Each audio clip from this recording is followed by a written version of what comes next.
Well, hey, folks, if Luigi Mangione is proven to be the predator who stalked and murdered United Healthcare CEO Brian Thompson on a New York City street, why did someone who appeared so intelligent make such stupid mistakes? The phenomenon can be explained through a combination of psychological, situational, and circumstantial factors, so let's explore them.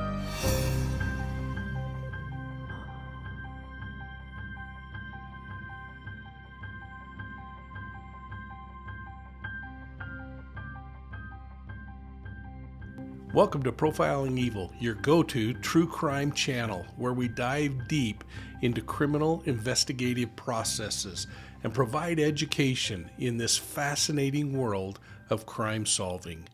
If you're passionate about unraveling mysteries and understanding the psychology of crime, you've come to the right place. So before we jump into today's case, take a moment and hit that like and subscribe button to the channel.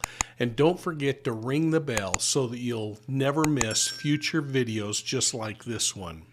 Giving this video a thumbs up helps us keep bringing you amazing content. And we'd love it if you'd share Profiling Evil with your friends and your contacts who love true crime as much as you do. Now let's get started.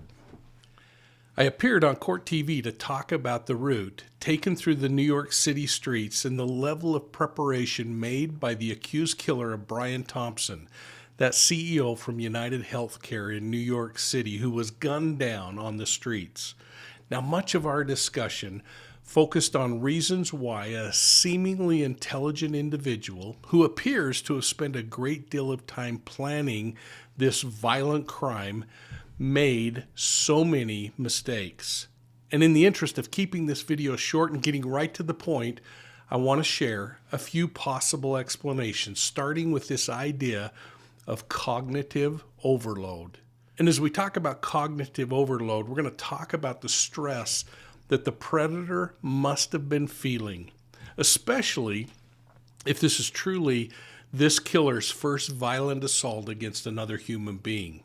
Even the most intelligent individuals are susceptible to intense stress, especially when engaging in high-stakes, life-altering actions like committing a murder. Stress can impair cognitive function, leading to lapses in judgment or attention. Add to that the stress that would come with committing a murder for the first time. Now, the fantasy and preparation process must have been intense based on the precision and timing of the assault, not to mention the fact that there was a planned escape route. Just think of how stressful the thought of failing in this crime must have been for this criminal, if in fact it was truly the first time they'd committed a violent crime. Committing a pre-planned assassination like this is fraught with the possibility of failures. These meticulous kinds of plans involve numerous steps and variables, and trying to manage all of them simultaneously can result in oversight, such as failing to wear gloves in this case, or inadvertently leaving behind DNA. And both of these things we know happened in particular to this murder that we're talking about, not only by police reports that we've heard about, but by witnessing the video of the shooting where we see him without gloves on. Now, another possible explanation for multiple errors in the commission of a crime like this could have come from an increased level of overconfidence. Sometimes seemingly intelligent people may be overconfident in their real abilities. They might believe that their preparation is flawless, which can make them underestimate risks or neglect minor details that later prove to be really critical. And we're seeing those kinds of mistakes in this kind of a case. They may be overly arrogant and have a belief in their own superiority or invulnerability, and we're seeing kind of indications of this. The arrogance might lead them to taking unnecessary risks, such as not disguising their face properly or underestimating the importance of the forensic evidence that would be collected. When criminals generally commit their first crimes, they lack this evil expertise. Being intelligent and privileged might mean that the accused has little or no experience in committing crimes. We just don't know, and we'll learn more about this. But studying other crimes may teach certain lessons about what to do to possibly get away with a criminal act. But these folks, in this case, this person, looks like they were a rookie at the time of the crime. Every budding serial predator makes mistakes that a seasoned criminal usually avoids. They may not fully grasp how easily modern forensic techniques can detect and analyze things like DNA, fingerprints, or other evidence. They might misjudge their own capabilities, especially when under stress or when the crime isn't unfolding the way that they had fantasized. And most importantly, a budding criminal might collapse under the situational pressure that's involved in a crime scene like these kinds of things, the things that happen, the way the victim responds. You see, it's questionable whether this predator actually knew Brian Thompson would be walking to the convention center early, or if he just enjoyed dumb luck on that cold morning. But the crime events unfolded unpredictably, causing this criminal to improvise. In most cases, especially where fantasy is such a driving force in the crime preparation phase, things don't turn out like the predator fantasized they would. A well-thought-out plan might fail when unexpected obstacles arise, causing mistakes. Mistakes like dropping a phone while fleeing the crime scene. As the anticipation of the crime reaches this pinnacle, adrenaline is surging and it can impair rational thinking, causing the person, in this case the suspect, to forget critical steps. Things like, again, wearing gloves or properly disposing of potential evidence. And after the crime and during the process of fleeing the scene, inexperienced predators will often experience hurried or irrational behaviors, such as carelessly abandoning, again, that evidence. Now, remember, in this case, the buildup and the anticipation may have led this killer to inadvertently dispose of his water bottle and power bar wrapper from that copy shop without even thinking that those items could be recovered and used to identify him. And this all causes me to reflect on a serial killer I interviewed one day in a prison who shared this analogy. We were speaking about his mindset just moments before he killed one of his many victims. He said, quote, "Think of the lion who is crouched down and sneaking up on its prey. The lion's muscles are tight. Its eyes are focused intently on the target, and rarely will the lion notice anything else. When it feels it's close enough to capture its prey, it springs into action with nothing else on its mind other than accomplishing the goal of killing." Close quote. Well, like the animal this serial predator was speaking about, this offender appeared to have tunnel vision at the moment of the shooting. When these predators are so intently focused on one aspect of the plan, they might actually neglect other important aspects, such as preserving or ensuring that DNA traces are removed from the crime scene. And sometimes they just make huge mistakes. Now keep in mind that intelligence doesn't equate to perfection. Even brilliant individuals are fallible and prone to mistakes, especially when under pressure or engaging in unfamiliar activities, like committing murder. Now, these glaring mistakes remind us that human behavior is complex and influenced by a myriad of factors. Intelligence can provide an edge in planning, there's no question, but it doesn't guarantee immunity from error, especially when emotions, stress, or unforeseen circumstances come into play in the crime scene. Let's watch this clip on Court TV. You're able to see where he entered New York, every place he stayed, so much video. Let's bring in retired police commander and host of the podcast Profiling Evil and the author of the book Deceived, Mike King, is with us. Mike, great to see you. Looking at who this guy is, right? No criminal record. He's never done this before, but he's extremely bright. All the mistakes that were made, all of the evidence that was found, why is that? Is it great police work? Is it mistakes made by someone who's never done this before? Or is it just par for the course in the world we live in now? You know, Vinny, I think it's really kind of par for the course of criminal behavior, especially when you're starting out as a criminal. You got to think about all the fantasy that this guy was going through as he went through the preparatory stages, which gives him this appearance of being very organized. But once the shooting started and once that emotion has just hit this climactic point, he starts to lose organization, starts to become a little disorganized, drops his phone. We see other mistakes starting to happen along the way. And so what we have to do is, number one, be thankful that this isn't a career criminal who's perfected his trade over the course of many, many crimes. And the fact that the CCTV camera system in the city, the fact that they have a digital footprint that I'm sure they're putting together, and the fact that this guy probably, Vinny, practiced over those 10 days that he was there and made sure that he was going to have everything lined up. And imagine how pumped up he was getting as he practiced day after day. Well, as Vinny and I spoke more about this on Court TV, he also asked me what my thoughts were about the timing of this murder.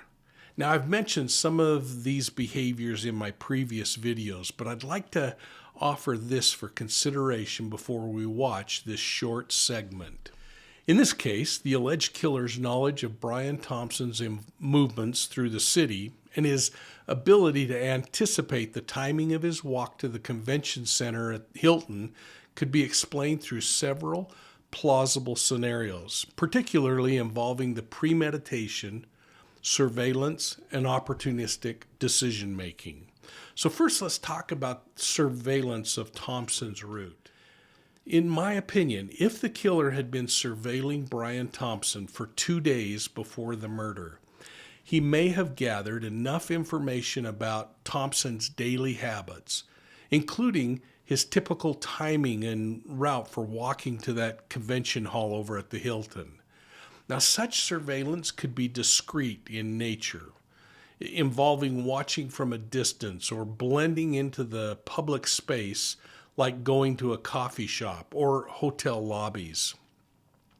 For all we know, he could have been inside the Hilton Hotel and followed Thompson as he and his employees prepared for the conference that was scheduled to begin on the day that he was murdered.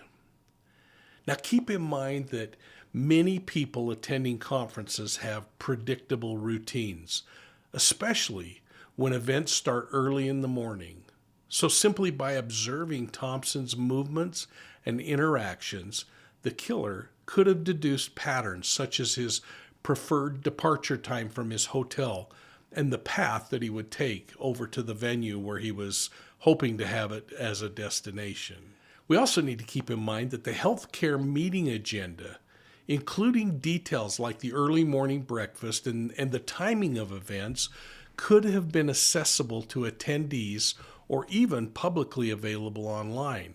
It could have been sitting on a brochure inside the hotel, and if this predator walked in, they could have picked it up and known everything that was going on. So by studying this schedule, the killer could have reasonably estimated when Thompson would be walking to the Hilton.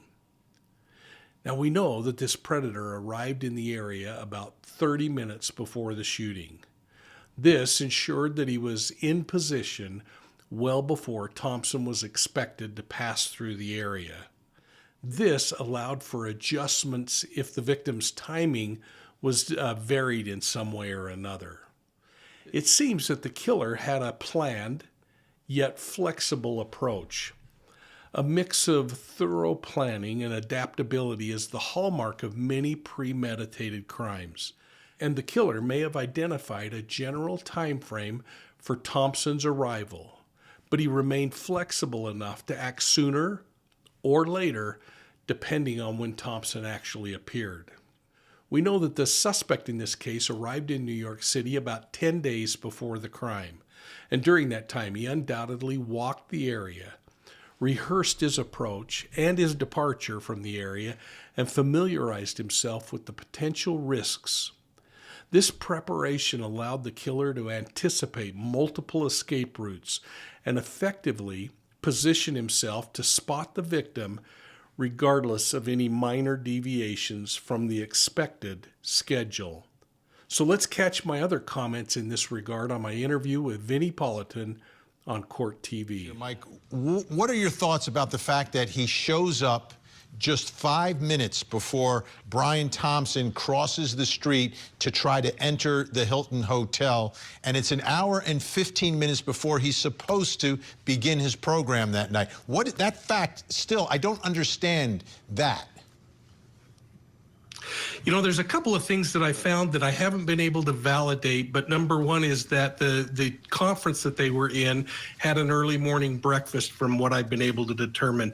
It's possible that he's watched him day after day, and those 2 or 3 days before the conference, go over and knew that he had a window between 6:30 in the morning or maybe 7:30 or 8 o'clock, and that he probably planned on being more patient than he had to be in this particular case. So I think it's really going to boil down to the intel that he gathered before he went in and committed the homicide, if in fact this is the guy that committed the murder. Absolutely. Mike King, thanks so much. The killer's ability to know when Thompson would be walking to the Hilton likely stemmed from a combination of premeditated efforts, including surveillance and access to the conference schedule, alongside his situational adaptability. This decision to act earlier could have been driven by opportunistic thinking, a desire to capitalize on an unexpected chance, or even through emotional pressure at that very moment. Who knows? But these factors demonstrate how meticulous planning can coexist with reactive decision-making, ultimately influencing the outcome of this crime. Now, I'd really like to know your thoughts on this one, and I'd like to know your thoughts on my thoughts on this one, folks. I hope you'll take time to enter your comments below and make sure that you weigh in on each other's comments. Be kind and constructive, and let's explore this true crime case together. Thanks so much for tuning in to Profiling Evil. We really do appreciate your support, and we love having you along for this journey. So don't forget to connect with us on Facebook, Instagram, YouTube, and Twitter if you want more updates and more insights. And by the way, if you enjoy audio podcasts, we've got you covered. Profiling Evil podcasts on your favorite podcast platform are the place to go for all episodes on the go. And if you're looking for even more content, head over to our website at profilingevil.com, where you'll find our informative story maps and our new Missing Persons and Unsolved Homicides worldwide map. It's a place where people from all over the world, you people, can enter cases from your own communities and take part in this crowdsourced intelligence opportunity. Now, while you're on Profiling Evil's website, please make sure you're signing up for the BOLO. That's our digital newsletter, and it stands for Be on the Lookout. And just know, the only way you're going to get our digital content is if you've signed up for it. So please go over there and sign up. And if you're a fan of true crime books, please check out my books on our website. You can grab personalized copies of Deceived, an investigative memoir of the Zion Society cult. That book details my investigation into an ultimate takedown of a religious cult. Or you might like a little history through She Knew No Fear, the gripping story of my great-great-grandmother whose murder in 1891 went unsolved for 130 years. You know, after working a career working homicides, I thought I ought to look into my own grandmother's death. Well, 130 years later, we solved her murder. It's a great place to learn about her Scottish heritage, her incredible pioneering journey, and her role in the Hole in the Rock expedition, a true piece of American history. Hey, thanks for your incredible support of Profiling Evil. We'll see you soon at the next crime scene.